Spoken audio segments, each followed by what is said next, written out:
Shama harka fuunee kabajamtoota hordoftoota maltoota chaanala YouTube Isaaq Ibraahim nageenyi koo kan jaalaaf kan kabaja bakka jirtanitti sin argamu. Har'a haala intro yookiin viidiyoo seensaa beeksisa gabaabduu maqaa fi chaanala keessaniin itti create gootanii itti oomtanii viidiyoo keessan irratti hojjechuu dandeessan isinitti agarsiisa. Walumaa galattuu haala intro itti hojjetan isinitti agarsiisa. Viidiyoo sana hanga dhumaa daawwadhaa isiniin jedha. Namoonni chaanala koo faaraa taatan subscribe gochuudhaan nu jajjabeessummaatiin nuuf ta'a isiniin jedha. Kallattumaan gara barnootaatti isin dabarsa. Hayyee kabajamtootaa fi hordoftoota maamiltoota chaanala YouTube Isaaq Ibraahim amma intro baay'ee miidhagaa ta'e Kayin Maasteriidhaan hojjechuudhaaf jechuudha. Kayin Maasterii keessan erga bantan jechuudha iddoo mallattoo aayikanii kan filattan jechuudha. Baay'ee Kayin Maasterii isa oriijinaal ta'e isa watermarkii irraa bilisa ta'e chaanala kan koo Telegram irraa raawwachuu dandeessanii. Achi booda reeshoo isaanii filattan jechuudha 16 gara 9 kan filattanii. Haala kanaan erga isinii dhufee amma iddoo background kana inni tuqxan jechaadha. Achi booda mallattoo adiidha filattanii erga background tuqxan jechuudha. Kan isin filattan mallattoo adiidha jechaadha. Background adii kan filattan ta'a jechaadha. Adii kana erga filattan jechuudha. Akkana siqsitaniitu erga xiqqoo akkana siqsitan jechaadha. Amma maal gootanii right gootan jechaadha.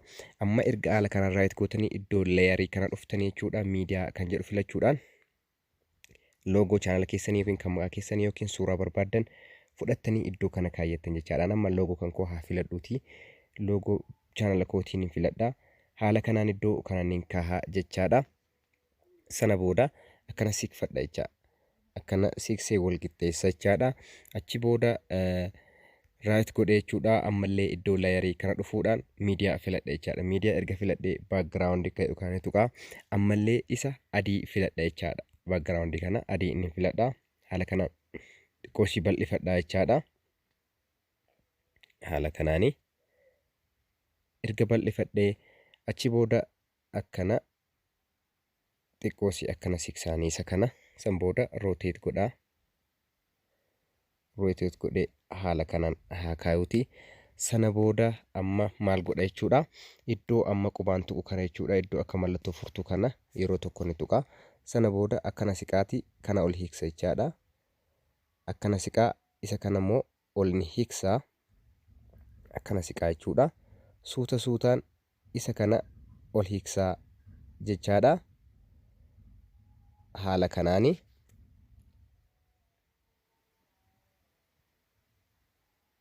akkanatti wal qixxeeffattan jechaadha.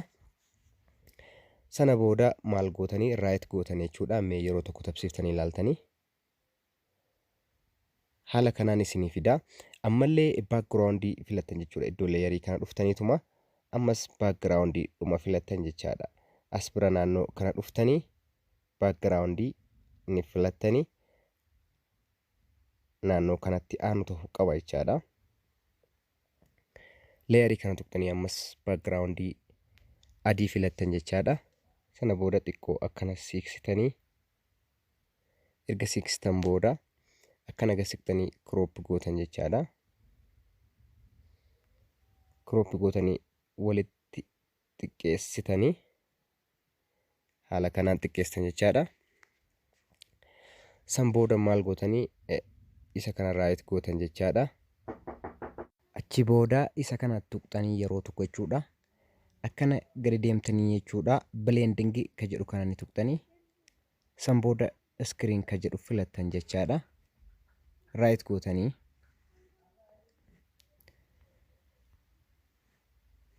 san booda isa kana haala kanaan xiqqeeffachuu dandeessanii gara 45-50 ni gootanii.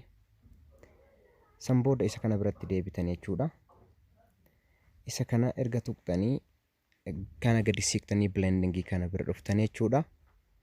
Multiply ka jedhu kana gootan jechaadha. Isa san haala saniin erga guuttanii amma ishee xiqqoo tana bira dhuftanii jechuudha. Iddoo mallattoo amma tuqe tana tuquudhaan yeroo tokko tuqxanii jechuudha. Akkana siqsaa jechuudha. Oliif gadi haala kanaan siqfattan jechuudha. Haala kanaan ol baastanii jechaadha. Achi booda akkana naannistanii gara gadiitti akkanatti haala kanaan suduudhaan gad deebisuu dandeessan jechaadha. Haala kana nama raayitii gootanii kun haala kanaan erga hojjetamee kana save gootanii jechuudha. Isa gara biraatti dabartanii jechuudha. Kan save gootanii template filattan jechaadha. Amma template ni filattu kana save gootanii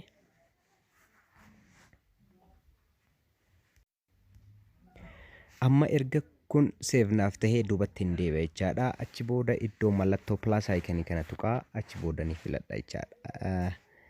Ratio ni filadha achi booda template filadha jechaadha. Template san as keessaa download gochuu dandeessan Telegram kan koo irraa template kana isa kana fakkaata isa kana ni filattan jechaadha. Template isa kana fakkaata. Amma kana siqtanii jechuudha. Naannoo kanatti erga dhuftanii haala kanaan kana siqtanii amma as biratte jechaadha. Kan amma save godhattan san isa faayilii draw san jechaadha. Isa export gootanii save gootan san bira dhaqtanii yeroo tokko ni filattan jechaadha. Haala kanaan filattanii guutuu isaa taasiftu jechuudha kana. Achi booda akkana gad dhuftanii blending ka jedhu bira ni dhuftan jechaadha. Blending bira dhuftanii multiply ka jedhu kana gootan jechaadha. Haala kanaan multiply erga gootan amma mee tabsiistanii ilaaltu jechaadha.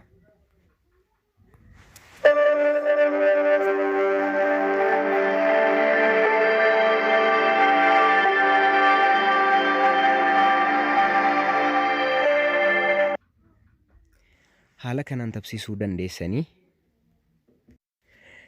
Haala kanaan erga barreessitan jechaadha. Amma maal gootanii amma iddoo laayirii kana dhuftanii jechuudha. Text ka jedhu kana ni barreessitan jechaadha. Textii kana biratti chaanala keessanii ni katabdanii Isaaq Ibrahim jedhee haa barreessu mi'ammaanii sana booda achi booda isa kana tuqee maal godha eenyu isaanii filadha jechuudha. Foontii isaanii filadha. Foontii kana ni filadha jechaadha. Achi booda iddoo kana dhufee kalarii ni filadha. Kalarii diimaa isaa ta'uu bulee yookiin kan barbaadeen ni filadha. Kalarii jechaadha.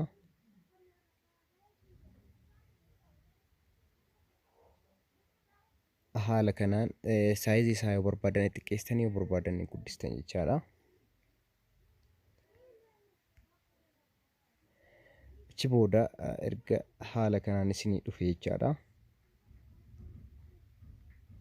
Amma akkana gadi siqtanii jechuudha.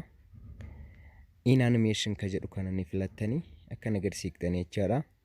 Letter by letter ka jedhu filattan jechaadha. Fakkeenyaaf amma mee isa kana letter by letter waan godheef mee tabsiiseen isinitti agarsiisa.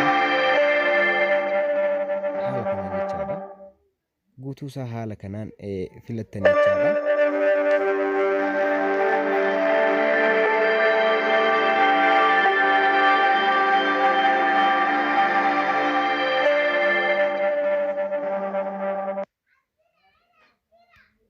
Bifa kanaan xumurtanii itti fayyadamuu dandeessan jechaadha. Amma maal gootanii iddoo mallattoo settingii kana dhuftan jechaadha.